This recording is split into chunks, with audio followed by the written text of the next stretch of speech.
story time. And this is story time about when I was on one of these incidents when I was on parole. And this is happened at a home visit. Now, my actual parole officer at the time, her name was Sharonda Guyton. And this is a sworn affidavit that another parole officer wrote. So Ms. Guyton has nothing to do with this affidavit.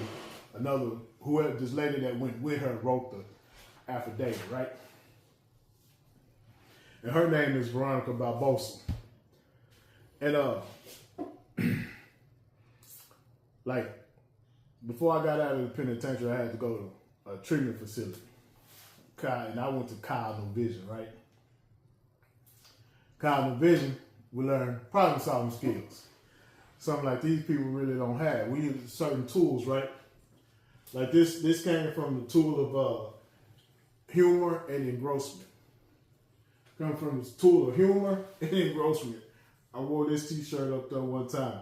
That was around the time when 50 Cent was hollering, I run New York. That's how I got this right here. Right? So another time, I come up through that, and it's just the tool of humor, right? Oh man, the tool of humor, right?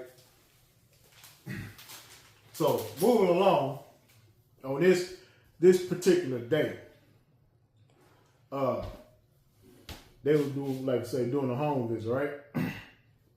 So on October 16, 2008, parole officer Sharonda Guyton asked this officer to go with her to a scheduled home visit for offender Henry Maxwell. She says, I knew already Officer Guyton had been having problems with this offender, so I said I will go with her. Officer Guyton wanted a witness on the scene just in case something was said or done by the offender. When we pulled up to the offender's house, he was in the driveway. Officer Guyton got out of the car and walked towards the offender, Henry Maxwell, while I got out the car and stood at the end of the driveway. As Officer Guyton conducted a home visit, offender Henry Maxwell flinched at her as if he was going to hit her and said, don't be tripping when I come up there. Officer Guyton had to take a few steps back because his actions scared her. His actions also made me scared for my life. Now I just wonder, like, why she wasn't scared for her life? She was just scared, but you scared for your life, right? His actions also made me scared for my life because I didn't know what he was going to do to us. We quickly got back into Officer Guyton's car and left the residence. Now,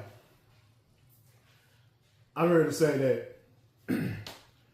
I can guarantee you, me and Sharonda Guyton, her name ain't Sharonda Guyton no more. I mean, her last name ain't Guyton no more. It's something else. I don't know what it is. And the reason why I know that is because I also had got sent to the Cheyenne Center, which is in Houston, Texas, right? And the parole officer I had at the time, her name was Ms. Lynch. And Ms. Lynch was cool as a motherfucker, right? So Ms. Lynch told me that Ms. Guyton worked in that office, right? And she wanted to know about this incident.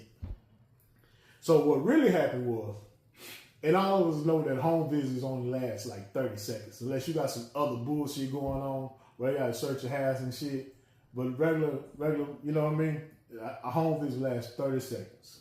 Shouldn't have no problem with that home visit, right? So when I was getting out of work, and at the time I worked at Walmart distribution, right? So I'm pulling in my driveway, and I look up and look in the rearview mirror, and I see a car pull up.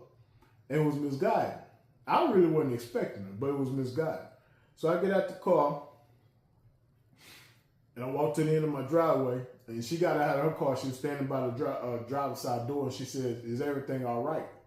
Now, if I would have said yeah, Ms. Guyton would have just got back in her car and drove off. But I act like I didn't hear her. And I said, what you say? So she walks up on me, and I reach out and I shake her hand. And she just said, is everything all right? I said, yeah. And she's all right, you know what time the next appointment is, this, that, and then turn around. As she was turning around to leave. And I'm turning around going high. She was standing on my shoestring. So when I, turned around, kind of stumbled a little bit. And she kind of like, because she didn't know what, So, but Miss Barbosa, she was not standing at the end of the driveway. She was sitting inside the car on the passenger side where the scrubs sit, right? And she said, "Ooh, girl, did he just flinch at you?" I promise. So Miss Garden, I guess, she stomped back a little bit. She collected herself and she like, "Nigga, don't be flinching at me, nigga. You don't know what I got on me." I'm like, "What?" "Oh, you want, okay." Say, and when I come up to that parole office, I don't want to hear that bullshit either. And Miss Guy said, nigga, I go get this, I do this, nigga, you don't know what I got. All right, but whatever. When I get up to that parole, I don't want to hear that bullshit. And at the time, I lived in the cul-de-sac. So she goes, spin through the cul-de-sac, come through. "Nigga, don't be playing with me like that, nigga. This, that, and the third." And I don't want to hear that bullshit either. God damn it, don't be playing with me either.